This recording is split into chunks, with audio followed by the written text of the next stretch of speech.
Olá! Hoje é o dia 23 de março, é uma segunda-feira, um dia quente aqui em Juí, Rio Grande do Sul, não é? Estamos no meio de uma seca, desde janeiro bem pouca chuva, janeiro ainda choveu, mas fevereiro não choveu, março também não, o pouco que caiu foi esses dias, 11 milímetros por aqui, né? Quente, coronavírus, aqui na minha cidade não tem nenhum caso, alguns suspeitos só. Enfim, o mundo parou. O mundo parou.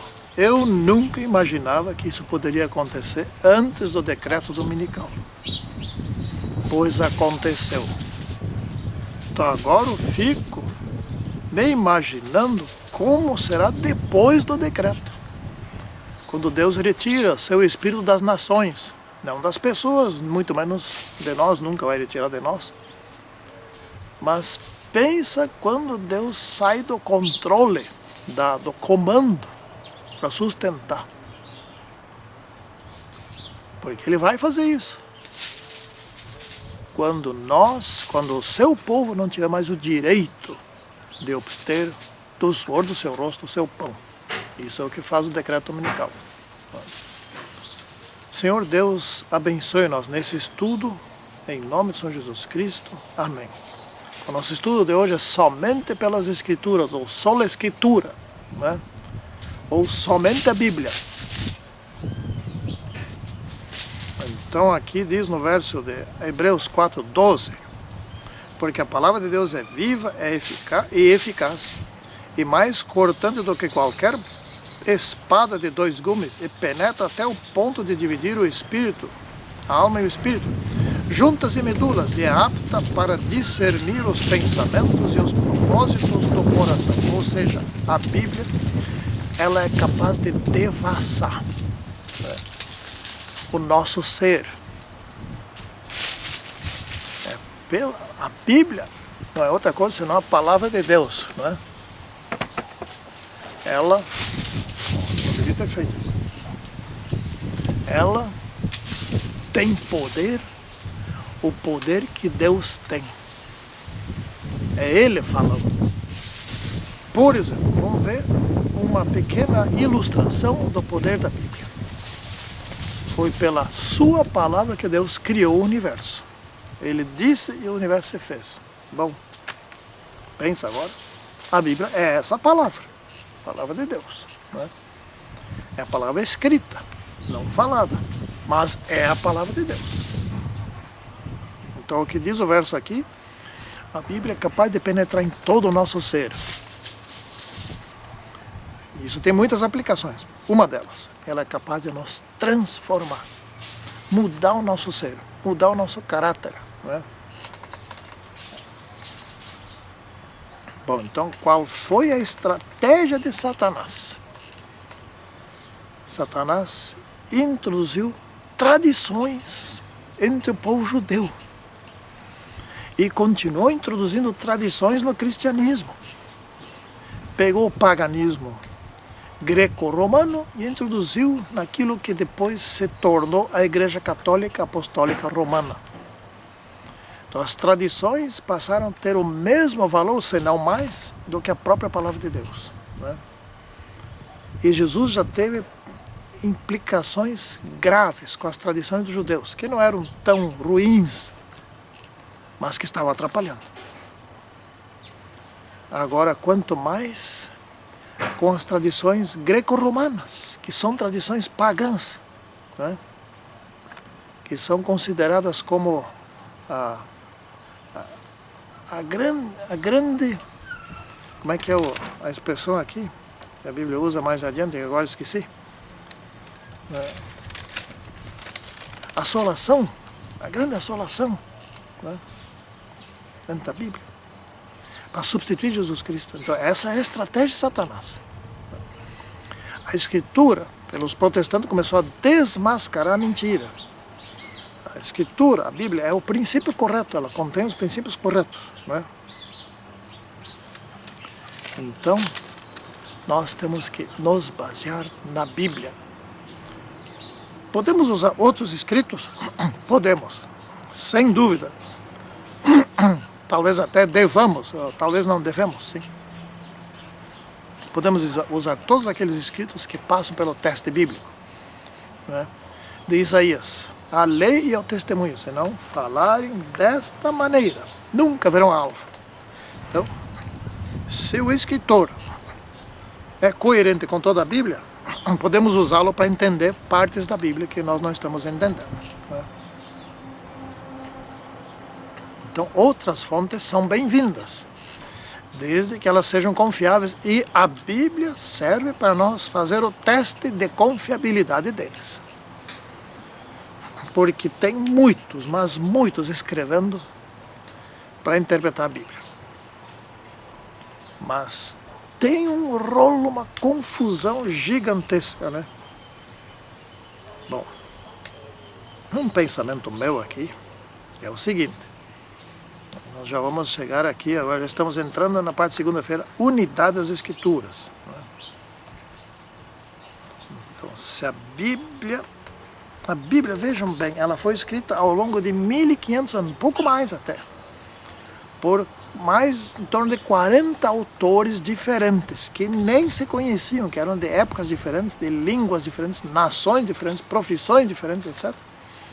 E ela resultou num livro coerente, único, unidade, tem harmonia. Não existe uma parte da Bíblia que diz de um jeito e outra parte diz exatamente o contrário, coisas tipo assim, ou contesta, não. Bom, são duas observações que eu faço aqui em cima disso. Primeiro, a Bíblia só tem um autor, que é Deus, né? Sendo sempre o mesmo autor, a Bíblia resultou, obviamente, numa unidade, né? Numa harmonia. Segunda, se a Bíblia não fosse uma harmonia, né? Então Deus não seria tão poderoso como chega a ponto de ser infinito. Deus não seria. E Satanás teria razão, porque a Bíblia seria uma grande confusão. Veja bem o que eu imaginei agora aqui. Os protestantes que foram bem intencionados, foram sim. Eles foram descobrindo verdades, e ao longo do tempo se formaram várias igrejas protestantes, não é? E elas são diferentes umas das outras. Então os protestantes bem intencionados criaram uma confusão em cima do livro único, que tem unidade, da Bíblia. Veja bem, só isso. Então imagina o que teria acontecido se a Bíblia fosse também uma confusão, né? Se a Bíblia não fosse assim confiável. Se em cima de algo confiável os seres humanos conseguiram gerar confusão, né? Então pensa bem o contrário. Pensa bem.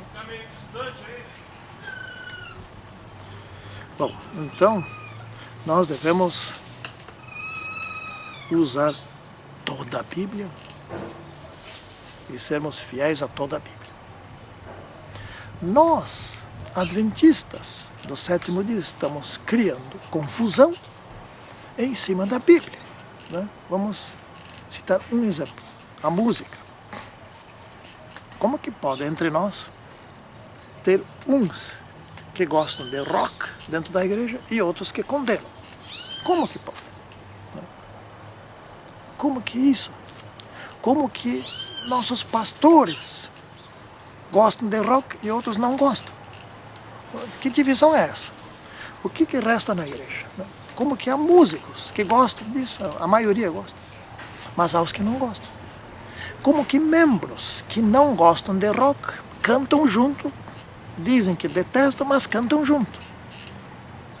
Como que membros, pastores, etc., enfim, batem palmas quando alguém é batizado? Antigamente se cantava aqueles hinos lindíssimos. Como que mudou agora isso? Por que copiaram da Igreja Universal do Reino de Deus? Por que copiaram? Palmas para Cristo, né?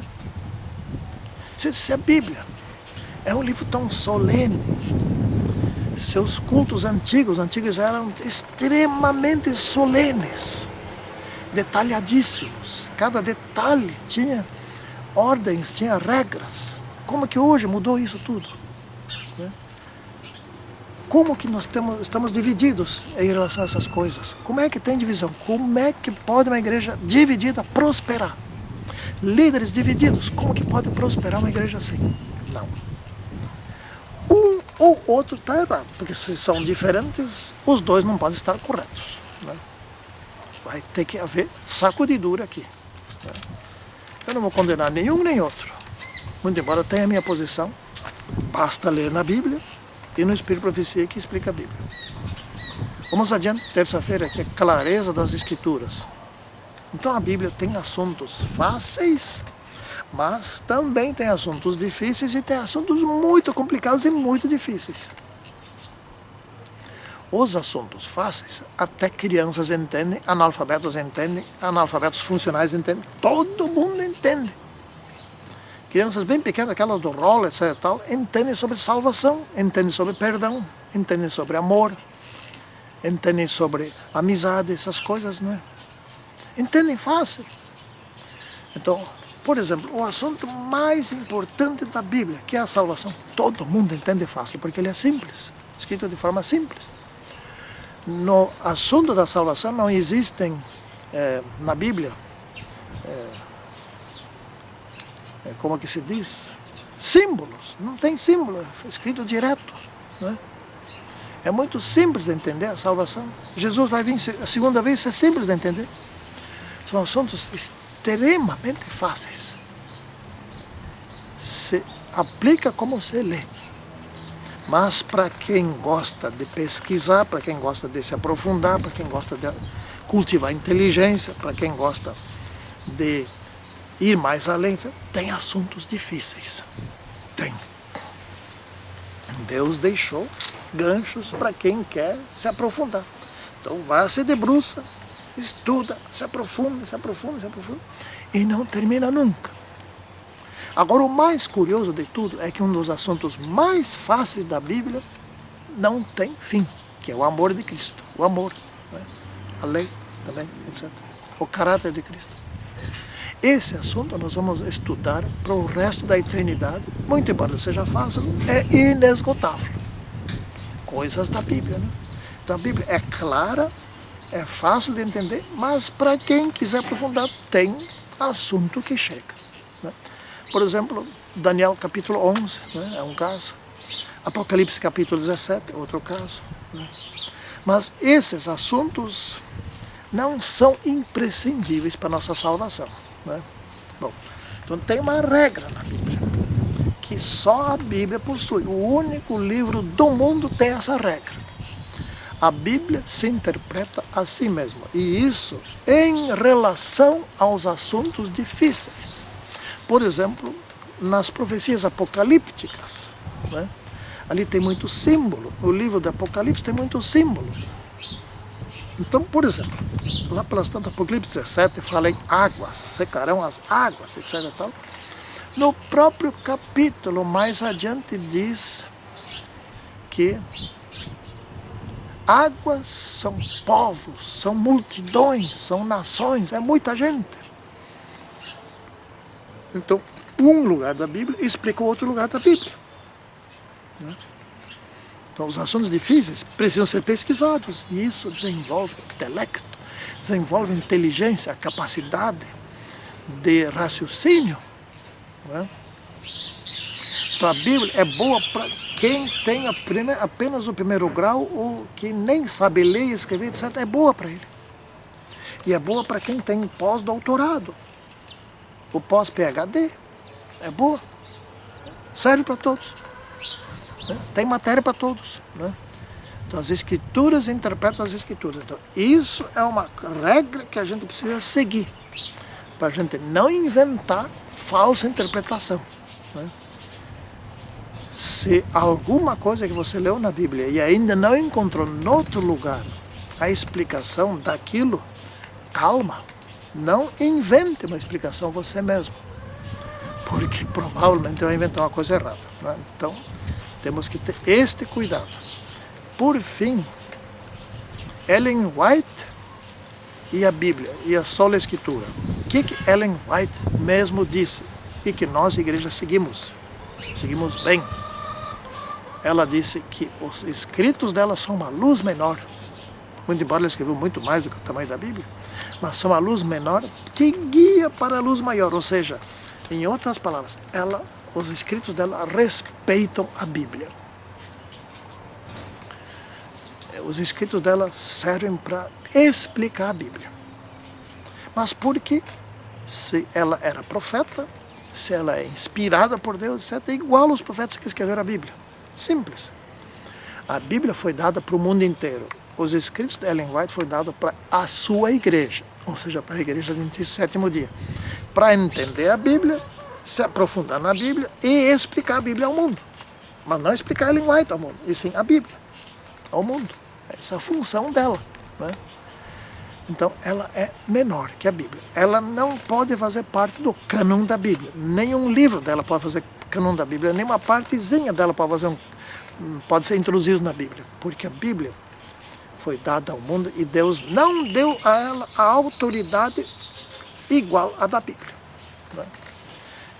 Tem o mesmo prestígio, mesmo prestígio. Mas ela não é a Bíblia, né? E até porque a Bíblia, o cânon da Bíblia já foi fechado há séculos, né? E Deus não iria agora no final dos tempos. Bom, vamos aumentar um pouquinho, vamos aqui, a senhora White vai escrever agora mais um livro da Bíblia, mais um livro de 15 páginas, 10 páginas, coisa tipo assim. Não é assim. Não. A Bíblia não se mexe mais, né? Qualquer profeta que surja mais um, não sei. Qualquer profeta que ainda surgiu, ou que já surgiu, no caso dela, e eu acho que nem precisa surgir mais outro, aliás, no final dos tempos todos seremos profetas, não para escrever, mas para ensinar. Falar em nome de Deus, né? Diz Joel, diz Mateus, Atos 2. Então, a Bíblia, para nós, é superior aos escritos de Ellen White. É muito superior. É a autoridade máxima. E Ellen White serve para nós estudar a Bíblia. É material para esclarecer a Bíblia, não para substituir, nem para aumentar. Santíssimo e poderoso Deus, abençoe-nos agora ao estudarmos a Bíblia, que nós sejamos verdadeiros mensageiros dela ao mundo. Tanto com relação ao que nós ensinarmos, quanto com relação à nossa vida. Em nome do Senhor Jesus Cristo. Amém. Tchau.